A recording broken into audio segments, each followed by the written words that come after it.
Plant family, 2 genera in Dipteridaceae. Exploring the Dipteridaceae family, a fascinating fern group.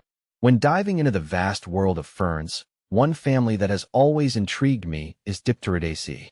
With their striking and unique leaf patterns, ferns in this family stand out in a landscape of more common species. What I find particularly fascinating is how this family consists of just 2 genera, Chiropluria and Dipteris.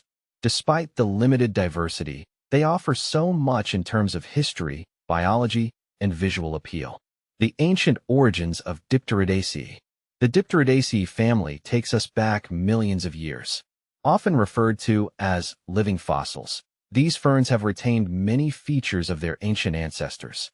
They belong to the order Glyciniales, one of the oldest groups of ferns, dating back to the Mesozoic era, which is often called the Age of Dinosaurs. What captivates me the most about this family is that when you look at these ferns, you are seeing plants that existed long before most modern species. It's like holding a little piece of Earth's deep past in your hands. These ferns have adapted well to their environments, surviving both natural disasters and geological changes. This resilience makes them unique survivors in the plant kingdom. Chiropluria, a hidden gem of Dipteridaceae.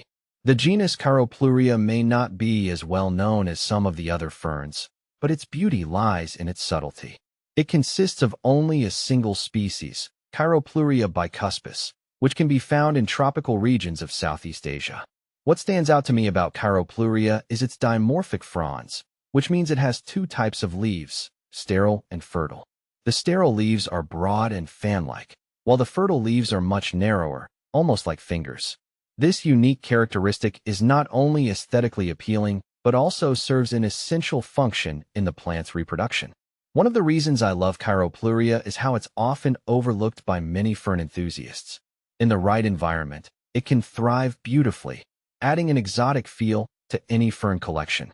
Its natural habitat in the humid forests and slopes makes it well suited for tropical gardens or greenhouses where humidity is high. Dipteris, a leaf shape like no other. Moving on to the second genus, Dipteris, it is impossible to talk about the Dipteridaceae family without highlighting the striking leaf shape of Dipteris ferns. The most notable species, Dipteris conjugata, has a highly distinctive leaf structure that sets it apart from any other fern. The leaves are broadly lobed and have a split into 2 primary sections, giving them a butterfly-like appearance. I always find this feature mesmerizing, and it's one of the reasons I'm drawn to growing these plants in my collection.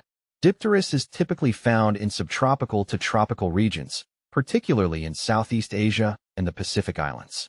Their natural habitats include limestone-rich soils and forested mountain slopes, which provides insight into how to grow them in a garden or greenhouse setting.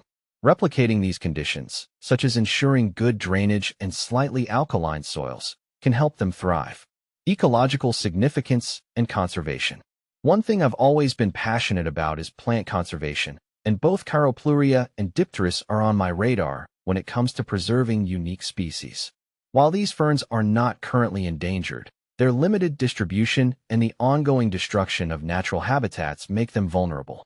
The Dipteridaceae family plays a vital role in their ecosystems, often contributing to soil stabilization and moisture retention in forested areas.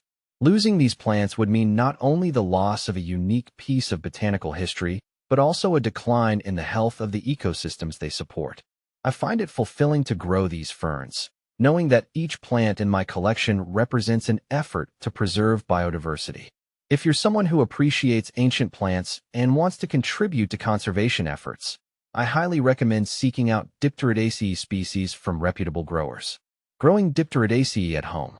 From a practical perspective, growing Chiropluria and Dipteris can be a bit challenging, but I've learned that with the right conditions, they can flourish.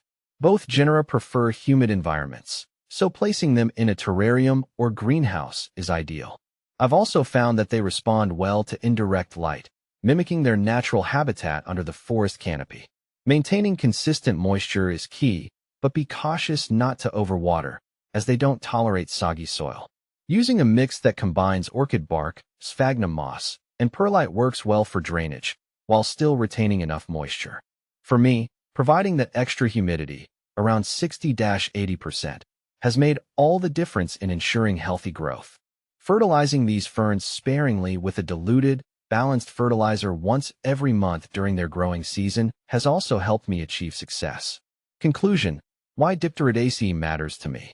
As someone passionate about ferns, the Dipteridaceae family holds a special place in my heart. Its ancient origins, unique leaf shapes, and role in the ecosystem make it stand out among other ferns. Growing Chiroplurea and Dipteris in my collection has deepened my appreciation for these fascinating plants and their connection to Earth's distant past.